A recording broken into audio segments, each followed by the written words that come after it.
একটু বেরিয়ে আসবো ভাবছি, একটু একটা ডাক্তার দেখাবো ভাবছি, একটু ঘুমাবো ভাবছি, একটু ওর সঙ্গে কথা বলবো ভাবছি। এই ধরনের সেন্টেন্স গুলোকে কিভাবে ইংলিশে বলতে হয় সেটাই এখন দেখাবো। এখানে চারটে সেন্টেন্স লিখেছি, চারটে সেন্টেন্সের মধ্যে দিয়েই আমি এই ধরনের বাংলা বাক্যগুলোকে কিভাবে ইংলিশে বলতে হয় সেটা দেখাবো।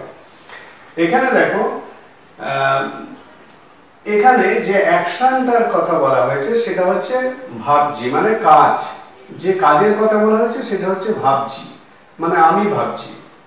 প্রত্যেকটাতেই সাবজেক্ট আমি ধরেই বলছি। মানে কেউ যখন ব্যক্তিগতভাবে কোনো একটা এই ধরনের কথা বলবে তখন সে কিভাবে এই ধরনের বাক্যগুলোকে ইংলিশে বলবে সেটাই।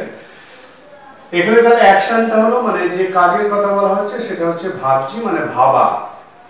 আর একটু, এই যে একটু কথা প্রত্যেকটা সেন্টেন্সে জোড়া আছে, মানে একটু ভাবা বা একটু ভাবছি, এই যে কথাটা এখানে উল্লেখ করা হয়েছে তার মানে একটু একটু ইচ্ছের কথা বলা হয়েছে, একটু একটু ইচ্ছের কথা। এই একটু একটু ইচ্ছেকে ইংলিশে কিভাবে বলে? একটু একটু ইচ্ছেকে ইংলিশে থিঙ্ক ভার্ব ইউজ করে বলা হয়। একটু একটু ইচ্ছে করা, এই থিঙ্ক মানেই হচ্ছে একটু একটু ইচ্ছে করা, ঠিক আছে? তাহলে থিঙ্ক ভার্ব ইউজ করতে হবে। তাহলে সেন্টেন্স গুলোর মধ্যে দেখো, মানে দুটো পার্ট আছে, মানে একটু ভাবছি আবার বেরিয়ে আসবো, একটু ভাবছি ঘুমাবো, দুটো করে অ্যাকশন আছে। একটু ভাবছি ডাক্তার দেখাবো, একটু ভাবছি ওর সাথে কথা বলবো। তার মানে ভাবছি যেমন একটা সেন্টেন্সের অ্যাকশন, আর একটা সেন্টেন্সের অ্যাকশন হচ্ছে এই যে বেরিয়ে আসবো, ঘুমাবো, দেখাবো, কথা বলবো ইত্যাদি।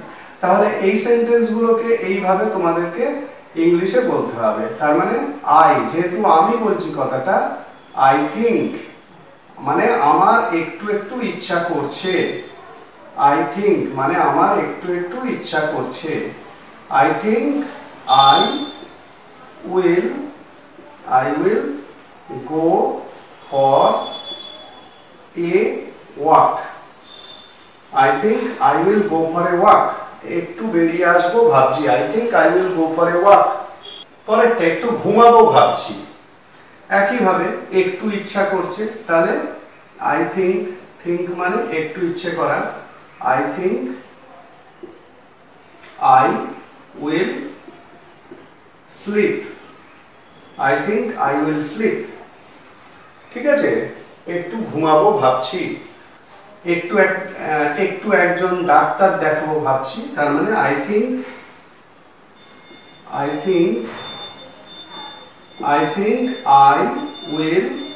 I will consult a doctor, I think I will consult a doctor, ঠিক আছে? একটু একজন ডাক্তার দেখাবো ভাবছি, I think I will consult a doctor।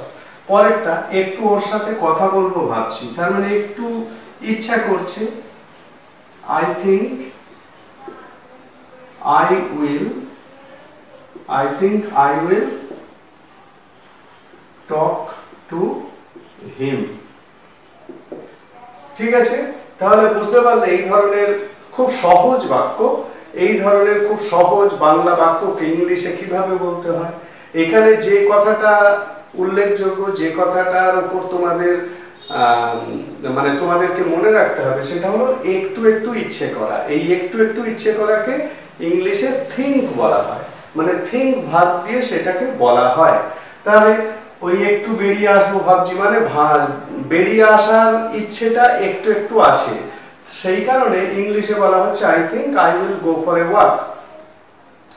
ঘুমানোর ইচ্ছেটা একটু একটু আছে, তার মানে I think I will slip. Doctor দেখানোর ইচ্ছেটাও একটু একটু আছে, I think I will consult a doctor. এবং ওর সাথে কথা বলার ইচ্ছেটাও একটু আছে, তার মানে I think I will talk to him. তাহলে এই ধরনের সেন্টেন্সগুলোকে, বাংলা সেন্টেন্সগুলোকে ইংলিশে এইভাবে বলতে হয়।